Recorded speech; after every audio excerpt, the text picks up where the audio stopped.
ఒకడు పొద్దున్న లేచి చూసేటప్పటికి పక్కింట్లో మెర్సిడెస్ బెంజ్ కారు ఉంది. ఆశ్చర్యపోయాడు. పక్కింటి వాడు దాన్ని కడుగుతున్నాడు. వీడు షాక్ అయ్యాడు. షాక్ అయ్యా పక్క ఏరా ఏంటి సడన్గా కారు వచ్చిందంటే, మా అన్నయ్య నాకు ప్రజెంట్ చేశాడు బర్త్డే గిఫ్ట్గా. ఎందుకంటే మా అన్నయ్య బాగా డబ్బున్నవాడు, బాగా సంపాదించాడు, నేనంటే చాలా ఇష్టం, అందుకని మెర్సిడెస్ బెంజ్ కార్ని నా బర్త్డేకి ప్రజెంట్ చేశాడు. ఎరా ఈర్ష్యగా ఉందా నన్ను చూస్తుంటే? అంటే మాలాంటి అన్నయ్య నీకు కూడా ఉంటే బాగుండు అనిపిస్తోందా అన్నాడు. అప్పుడు ఇతను అన్నాడు, లేదురా నేనే ఆ అన్నయ్యనయ్యి ఇలా కార్లు ఇస్తే బాగుండేది అనిపిస్తున్నాను. మనం మన కోసం బతకడం ఎప్పుడైతే ప్రారంభించామో ప్రకృతి కూడా మనం వదిలేస్తుంది. Because he can look after himself. So save nature, it will save you. వృక్షో రక్షతి రక్షిత అంట.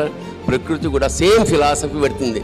నువ్వు పక్క వాళ్ళ కోసం చూసుకో, నేను చూసుకుంటాను అంటాడు పరమాత్మ.